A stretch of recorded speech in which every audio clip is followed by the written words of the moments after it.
You're probably wondering yourself, James, what are you doing in front of the Emission Test Center? Well, today is our 3-year renewal. We have to renew our registration on our vehicle, on the Hilux. I'll talk a little bit more about that whole process in just a little bit. We're going to start today out at the Emission Test Center down here, which is one of the requirements that we're going to have to carry with us over to the LTO office, along with some other documentation and some testing. Well, we're going to get today started right here. So without further delay, let's get today's video underway.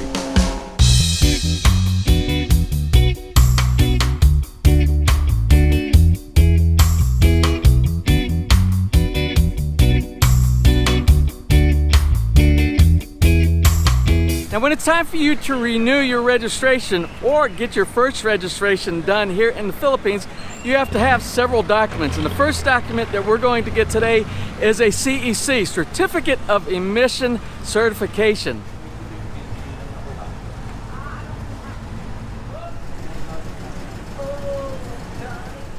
Now, one of the things you're going to have to provide the LTO is a CEC, a Certificate of Emission Compliance.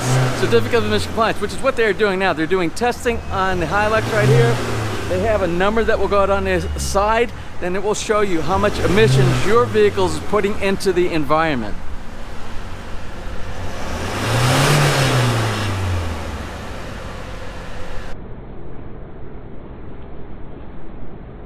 So you're probably wondering, what is a pass or a fail for your emissions on your vehicle? Well, let's go over to the chart over here. It will tell you what you are allowed, the maximum amount of emission that you're allowed to have based on the year of your vehicle.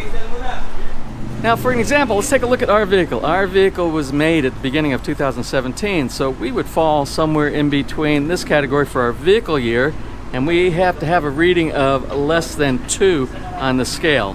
So if you have a newer vehicle, you have a stricter emission standard. If you have an older vehicle from 1900 to 2007, you can see the emission standard is a little bit higher. Okay, well, good news. We passed our test here. Our emission testing is good. We have to go from here now to the LTO. In the back of the LTO is where they're going to do something called the MRIV. The Motor Vehicle Inspection Report. I haven't done it before, so I'll let you know what that encompasses once we get down there. But what I want to do before we leave this parking lot right here, I just got to tell you, if you're in Lipa and you have to get your vehicle inspected, especially for the emission testing, this is the place to go. These guys were so helpful here. I got to tell you a short story. The inspector here, his name is Ricky, and Ricky helped us out. We actually came here last week, and the reason we came here last week is because we had a special situation that might not be so special. It might be something that occurs, I don't know if it's on a small basis or what the basis is. We came here, we bought this vehicle 3 years ago. We sent in, or the new car dealer sent in the information, or we thought they sent in the information for our license plate. They received the license plate, but one of the things that they're responsible for doing is they're supposed to upload the information when they issue you a new license plate, which took us 3 years, by the way, to get the license plate. Now, when we came here to the emissions testing center, what they do is they verify that your license plate has been uploaded to the LTO from the dealership. Well, it wasn't. It wasn't. I don't know how that got dropped. They issued us the license plate, but the number was not inside the system. So we didn't know what to do. So Ricky, the kind gentleman that he was, and he is, he called up for us. He called directly to PASIG. It has been a common problem. Yeah, he said it's a common. He says he sees this problem a lot. So what he did was he called up for us, and he spoke directly with the people at the dealership. And he requested that they get this done quickly because we need to get the inspection, because there is a time you have to do your inspection. We'll talk a little bit about that later on in today's episode. Well, anyway, thank you to Ricky. He did a great job, and this is the place we'll be coming back every year for our follow-on inspections. Okay, we are now behind the LTO office, the actual place where we're going to submit all of our documents. This is where they are doing the inspection. They go around, they do an inspection on the outside. Now they are up underneath the hood doing some inspection underneath the hood.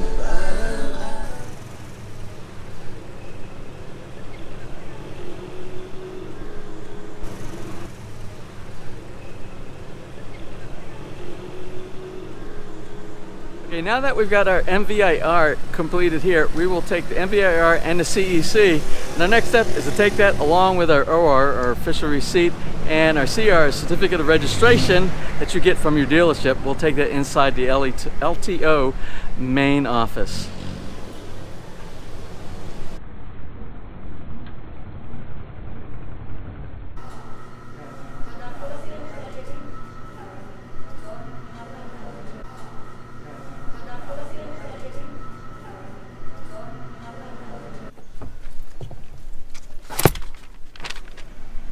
But we're done here. We're done here at the LTO, the Land Transportation Office. So this is where you're going to go if you need to get a driver's license, if you need to do a registration of a vehicle, if you need to do a transfer from one location to another for your registration. This is where you do all of this. Now we did this here today.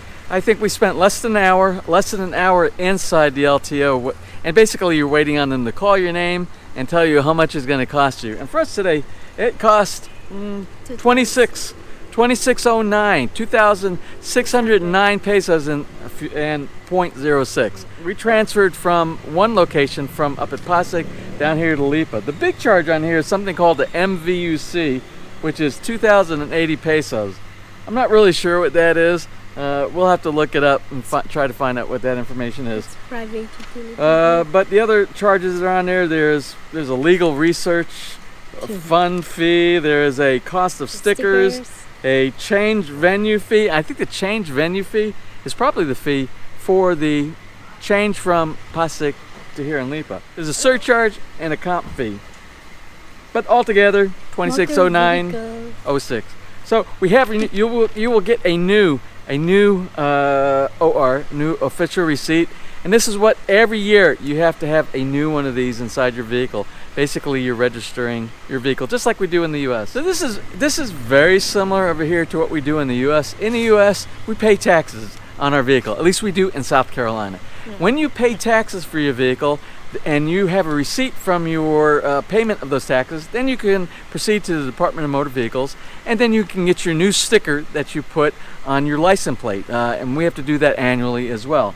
Sometimes you can do it through the mail. We do it through the mail, and we do it online, and then they send it to us through the mail. So it's very similar. It's not much a difference of a hassle, but the same thing here. So we survived it.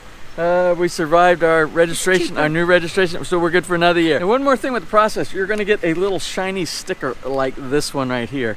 And the little shiny sticker you're going to put, they tell you, you have to put it on the inside of your window. It's kind of bothers me because they put these tinning on the windows over here. When you put these little stickers on the window, I don't know how easy it is to come off, because you got to do this every single year. I don't know how easy it is to come off when you have to replace it with next year's sticker. I guess we'll find out next year. We're going to close from here in the parking lot of the LTO, head home, edit this video, and get it out to you as soon as possible. Well, I hope you enjoyed today's how-to on how to do a renewal registration of your vehicle here in the Philippines. If you did get some good information out of that, please give us a thumbs up, please share, and if you have not subscribed, just click on that little My PI Dream Heart, bottom right-hand side of your screen. You'll be subscribed and notified next time we upload a new video. So until such time, you have a wonderful and blessed day.